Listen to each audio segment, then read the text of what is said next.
Hello guys, आप सभी का फिर से स्वागत करते हैं हमारे चैनल पर। तो आप सभी देख रहे हैं मेरी ज़िंदगी हो तुम भाग 4। इससे पहले इस कहानी के 3 भाग अपलोड हो चुके हैं। प्लीज़ आप सभी लोग वो भाग ज़रूर पढ़ लीजिएगा। ये कहानी बहुत ही इंटरेस्टिंग है। अब तक आपने पढ़ा था सामिया अतुल से बोलती है डैडी इस बार मुझे पेरेंट्स मीटिंग में माँ भी चाहिए, जिससे अतुल को बहुत ही ज़्यादा गुस्सा आ जाता है और वो गुस्से में बोलता है कि मैंने आपसे कहा था ना कि आपकी मम्मा नहीं है, आपके सिर्फ डैडी हैं। इतना बोलकर वो वहाँ से चला जाता है। तभी सामिया जो थोड़ा सा उदास मन से उसे जाता हुआ देख रही थी। अब देखते हैं आगे। सामिया अपनी आंखों में आंसू लिए मलंग की तरफ देखने लगी तो वहीं मलंग ने अपने लैपटॉप को बंद किया और उसकी तरफ बढ़ा।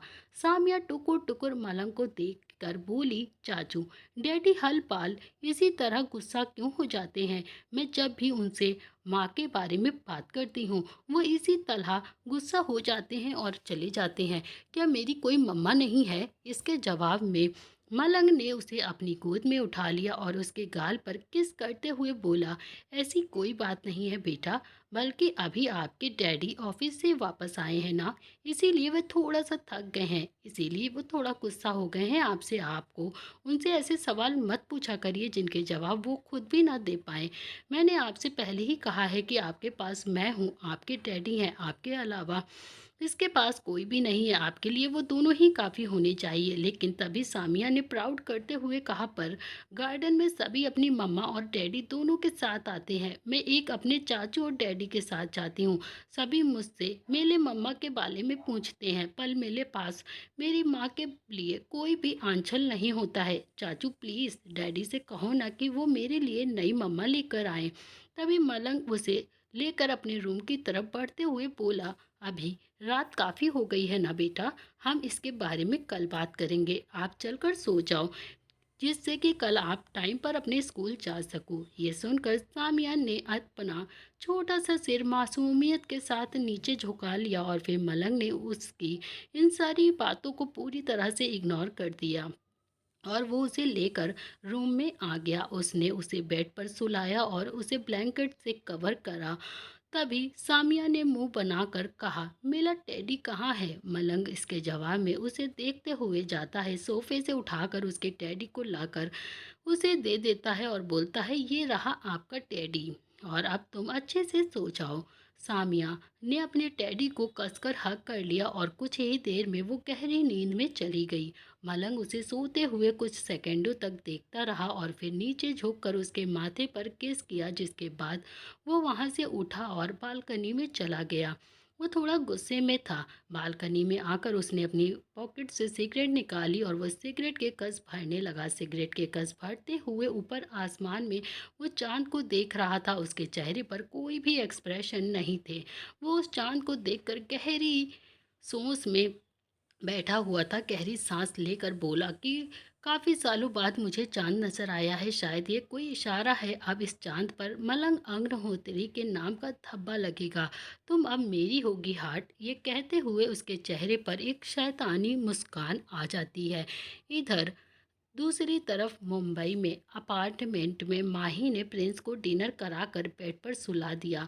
प्रिंस को सुलाने के बाद उसने प्यार से उसके गाल पर किस करते हुए कहा, आप फिक्र मत करो, आज जिस किसी ने भी आपको परेशान किया है ना, उसे मैं अच्छे से सबक सिखाऊंगी, उसे मैं छोड़ूंगी नहीं जिसने भी मेरे प्रिंस को रुलाया है। तभी पीछे से आवाज़ आई, माही तुम वापस आ गई। वो आवाज़ को सुनते ही माही ने तुरंत पीछे मुड़कर देखा तो मिष्टी अपना ऑफिस बैग लेकर अंदर की तरफ आ रही थी। मिष्टी को देखते ही माही मुस्कुराई और बोली, हाँ दी, मैंने आपसे पहले ही कहा था कि मैं अपने प्रिंस को बहुत ज़्यादा मिस कर रही हूँ और मैं उससे दूर नहीं रह पाऊँगी, इसीलिए मैं जल्दबाजी के साथ आ गई। इसके जवाब में मिष्टी ने अपना ऑफिस बैग सोफे पर रखा और बोली, तुम्हें इतनी जल्दबाजी नहीं करनी चाहिए थी माही, तुम्हें अपना सूट अच्छे से कंप्लीट करके ख़त्म करके ही आना चाहिए था और यूवी के साथ वापस आना चाहिए था। इसके जवाब में माही सोफे पर बैठ गई और बोली, दी मुझे यूवी के साथ आना बहुत ही ज़्यादा बोरिंग लग रहा था और मैं वहाँ प्रिंस को बहुत ज़्यादा मिस भी कर रही थी। जब से मैंने सुना था कि इसे फिर से वही फीवर अटैक आया है, तब से मैं और भी ज़्यादा टेंशन में आ गई थी, इसीलिए मुझसे रहा नहीं गया और मैं आ गई। अब मुझे बताइए कि डॉक्टर ने एग्जैक्टली में कहा क्या है और हम क्या कर सकते हैं। ये सुनकर मिष्टी के चेहरे पर भी मायूसी आ गई और वो भी उसके पास बैठकर गहरी सांस लेकर बोली, डॉक्टर ने कहा है कि अगर हम उसके ऑपरेशन में ज़्यादा दिन और लगाते हैं तो आगे चलकर बहुत ही ज़्यादा मुसीबत आ सकती है। उन्होंने तो यहाँ तक कि कह दिया है कि आगे चलकर प्रिंस की जान को भी खतरा आ सकता है। ये सुनते ही माही ने तुरंत घबरा कर कहा, ये आप क्या कह रही हो दी? ये आप कैसी बातें कर रही हो? आपको पता है ना कि प्रिंस हम दोनों के जीने की वजह है, हम दोनों की जान है। अगर उससे गलती से भी कुछ हुआ ना तो हम दोनों ही मर जाएंगे। उसी में तो हम दोनों की जान है। उसने अपना सिर हिलाते हुए कहा, हाँ, अगर प्रिंस को कुछ हुआ तो शायद मैं ही जिंदा ना रह पाऊंगी। लेकिन मुझे समझ में नहीं आ रहा कि मैं क्या करूं। तुम तो जानती हो ना कि डॉक्टर शर्मा की कंडीशन क्या है और प्रिंस तभी ठीक हो सकता है। ये कहते कहते वो अचानक से रुक जाती है। मिष्टी के रुकते ही फिर तभी माही ने कुछ सोचा और कहा कि दी, मुझे लगता है कि आपको एक बार डॉक्टर की ये बात मान लेनी चाहिए। ये सुनते ही मिष्टी ने तुरंत घबराते हुए कहा, माही, ये तुम क्या कह रही हो? तुम्हें पता भी है ना कि तुम क्या कह रही हो मुझसे? तुम कौन सी बात मुझसे मनवाने के लिए कह रही हो? इसके जवाब में माही ने प्रिंस को देखते हुए कहा, आप एक बार प्रिंस को देखिए। क्या आपको नहीं लगता कि अगर हमने इसके इलाज में थोड़ी सी भी देर की तो क्या हो जाएगा? बेशक से हमारे पास बहुत सारे पैसे हैं जिससे हम प्रिंस का ऑपरेशन अच्छे से अच्छे हॉस्पिटल में भी करवा सकते हैं, लेकिन हमें इस समय पैसों की नहीं बल्कि उसकी ज़रूरत है और बिना उसके हम प्रिंस को नहीं बचा सकते हैं। ये भी बात आपको पता होनी चाहिए। ये सुनकर मिष्टी ने अब लाचारी के साथ कहा, लेकिन माही, मुझे नहीं लगता कि ये सही रहेगा, क्योंकि इस बात को 5 साल बीत गए हैं। तुम समझ रही हो ना मैं क्या कहने की कोशिश कर रही हूँ माही? माही इसके जवाब में मिष्टी को कंधे से पकड़ते हुए बोलती है कि दी, मैं आपकी बात को अच्छे से समझ रही हूँ और आपके अंदर की तकलीफ़ को भी मैं जानती हूँ कि आप काफ़ी ज़्यादा डर रही हैं, क्योंकि 5 साल पहले जब हम दुबई छोड़कर यहाँ मुंबई आए हुए थे तब कैसी कंडीशन थी हमारी और कितनी मुश्किलों से हमने खुद को संभाला था। लेकिन अब उसी बात को बीते हुए 5 साल हो गए हैं। सब कुछ बहुत ज़्यादा बदल गया है। आप पूरी तरह से सक्सेस हो चुकी हो और मैं भी एक सुपरस्टार बन चुकी हूँ। सब कुछ बदल गया है दी। आप खुद जानती हो ये चीज़। शायद दुबई में भी हो ना हो 5 सालों में बहुत कुछ बदल गया होगा। शायद वहाँ भी सब चीज़ ऐसी ही बदल गई हो। हमें एक बार कोशिश करनी चाहिए और हम जानते हैं कि ये कोशिश हम सिर्फ़ और सिर्फ प्रिंस के लिए ही करेंगे, क्योंकि हमें अपने बच्चों को बचाना है। लेकिन मुझे डर है कि वो कहीं, कहते कहते मिष्टी रुक गई। वहीं माही ने कहा, मैं आपके डर को समझती हूँ। मुझे पता है कि अगर हम गलती से भी दुबई गए तो वहाँ हमारे साथ क्या हो सकता है। लेकिन फ़िलहाल के लिए हमें प्लानिंग करनी होगी। हम ऐसे अपने आइडेंटिटी के साथ दुबई नहीं जाएंगे, बल्कि हमें फुल प्लान के साथ वहाँ जाना होगा, जिससे कि हम जल्द से जल्द अपने प्रिंस का इलाज करवा कर वहाँ से वापस आ सकें, जिससे कि ना तो प्रिंस के बारे में किसी को पता चले और ना ही हमारे बारे में।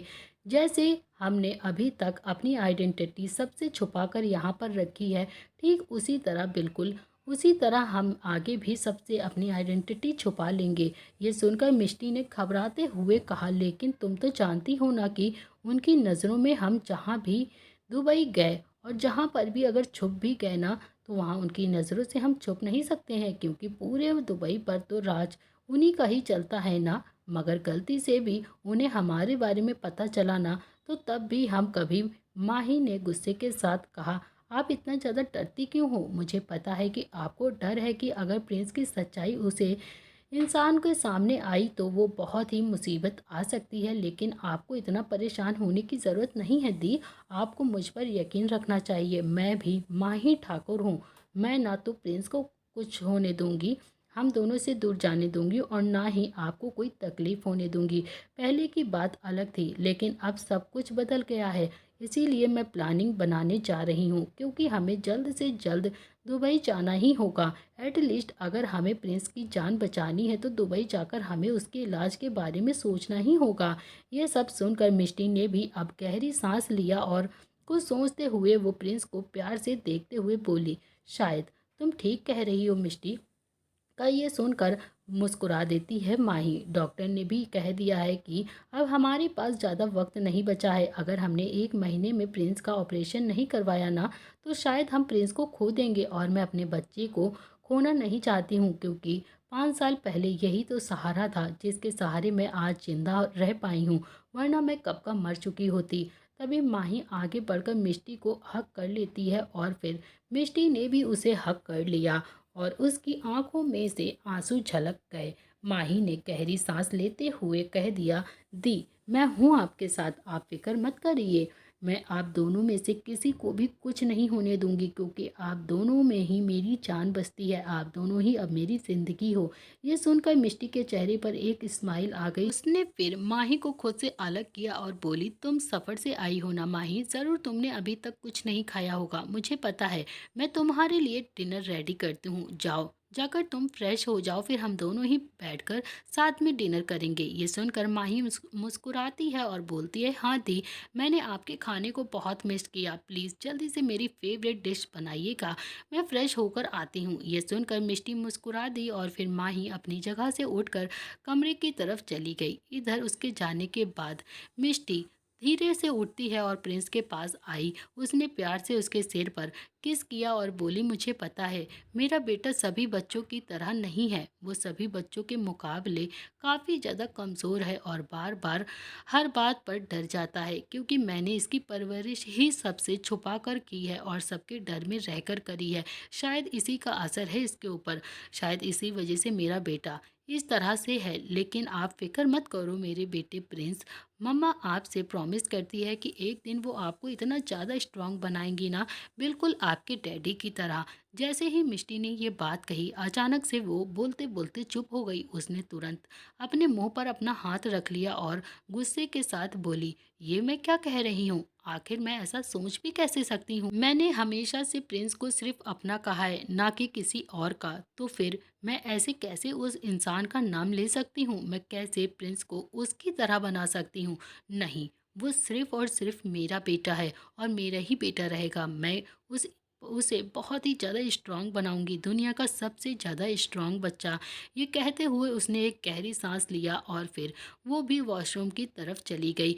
मिष्टी बिल्कुल भी नहीं चाहती थी कि प्रिंस अपने डैडी की तरह बने। पता नहीं कौन है प्रिंस का डैडी। इधर दुबई में अगली सुबह सामिया के बालों में हाथ फेरते हुए अतुल ने हल्की सी आवाज़ में कहा, बेबी उठ जाओ, आपके स्कूल जाने का टाइम हो गया है। सामिया कसमसाई और मलंग के सीने में घुसते हुए बोली, नो, अभी सामिया चाचू के साथ और भी ज़्यादा सोना चाहती है। मलंग ने अपनी आंखें खोली और वो अतुल को घूरते हुए बोला, भाई सुबह सुबह आप हमें डिस्टर्ब क्यों करने चले आते हैं। ये सुनकर अतुल ने कहा, तुम्हें पता भी है तुमने इसे कितना ज़्यादा बिगाड़ दिया है। सुबह के 8 बज चुके हैं, जबकि इसके स्कूल का टाइम 7:30 बजे का है और तुम्हारे स्पेशल प्रिविलेज की वजह से वहाँ पर इसे 8:30 बजे तक एंट्री लेनी पड़ती है और इसे एंट्री भी मिल जाती है, जबकि ऐसा नहीं होना चाहिए। इसके जवाब में मलंग ने अतुल को घूरा और फिर वो सामिया के छोटे से सिर को अपने सीने से दूर करते हुए बोला, एक लौती भतीजी है मेरी भाई, और इसे दुनिया की हर प्रिविलेज मिलनी चाहिए, ये इसका हक है। ये सुनकर अतुल अपनी जगह खड़े होते हुए बोला, इसे जल्दी से रेडी कर दो और ब्रेकफास्ट रेडी है, मुझे आज एक मीटिंग के लिए आउट ऑफ टाउन जाना होगा, इसीलिए तुम इसे संभाल लेना। इसके जवाब में मलिंग ने बिना किसी भाव के कहा, क्या आप फिर से उस डील के लिए जा रहे हैं भाई। इसके जवाब में अतुल ने गहरी स्माइल के साथ कहा, नहीं, आज मैं उस डील को करने के लिए नहीं जा रहा हूँ, उस डील को फुल एंड फाइनल करने के लिए जा रहा हूँ। मलंग ने कहा, ग्रेट ग्रेट भाई, it's my brother, very great. Atul फिर बोला, यस ऑफ कोर्स, क्योंकि इस दुनिया में अच्छा बनने का कोई फ़ायदा नहीं है, इसीलिए मैं अभी दुनिया का सबसे गंदा इंसान बन चुका हूँ। इसके जवाब में मलंग ने कुछ नहीं कहा और वो सामिया को देखने लगा। मलंग ने सामिया को कुछ सेकंडों तक देखा और फिर उसने सामिया को अपनी गोद में उठा लिया। सामिया ने नींद में ही कसमसाते हुए बोला, चाचू चाचू, अभी सामिया को और सोने दो ना। लेकिन मलंग उसे लेकर वॉशरूम की तरफ बढ़ते हुए बोला, नहीं, अब आप और नहीं सो सकती सामिया, आपके स्कूल जाने का टाइम हो गया है। तभी सामिया ने मुंह फुलाकर कहा, आखिर गॉड ने स्कूल बनाया ही क्यों है, उसने हम बच्चों की खुशी नहीं देखी जाती क्या। ये सुनकर मलंग और भी ज़्यादा गुस्से में भौं में तान करके उससे छोटी सी नाक को खींचते हुए बोला, काफ़ी ज़्यादा स्मार्ट हो गई हो आप। ये सुनकर सामिया ने अपनी छोटी सी नाक को सहलाते हुए बोला, मैं तो पहले से ही बहुत ज़्यादा स्मार्ट हूँ ना चाचू। मलंग उसे देखकर हल्के से मुस्कुरा दिया और उसे लेकर वॉशरूम में चला गया। कुछ वक्त बाद उसने उसे ड्रेसअप किया और गोद में लेकर नीचे आया। सामिया ने ब्रेकफास्ट किया और फिर मलंग उसे लेकर स्कूल के लिए निकल गया। कुछ देर में ड्राइवर ने कार एक बड़े सी स्कूल के बाहर रोकी। सामिया कार से बाहर निकलती है तो उसने मलंग के गाल पर किस करते हुए प्यार से कहा, चाचू सामिया आपसे डैडी से भी ज़्यादा प्यार करती है। ये सुनकर मलंग ने उसके गालों को सहलाते हुए बोला, और चाचू आपसे सबसे ज़्यादा प्यार करती हैं। ये सुनकर सामिया अपने छोटे छोटे दांत दिखाकर हंसने लगी और फिर वो वहाँ से जाते हुए बोली, चाचू अब मैं स्कूल जा रही हूँ। कल मैंने आपसे प्रॉमिस किया है कि आपसे मैं किसी से भी लड़ाई नहीं करूँगी। उसे जाता हुआ देख बिना किसी भाव के मलंग ने कहा कि आपको फ़िक्र करने की कोई ज़रूरत नहीं है बेटा, आप किसी से भी लड़ाई करोगी ना तो मैं संभाल लूँगा, आपके चाचू अभी आपके पास हैं। ये सुनकर सामिया ने अपने होठों से फ्लाइंग किस मलंग को दिया और मुस्कुराते हुए वो दौड़ते हुए स्कूल के अंदर चली गई। मलंग उसे कुछ देर तक जाता हुआ देखता रहा और फिर ड्राइवर ने पूछा, बॉस आप ऑफिस जाएंगे या फिर अभी? वो अपनी बात पूरी करता इससे पहले ही मलंग ने बिना किसी भाव के कहा, कार से बाहर निकलो जाओ।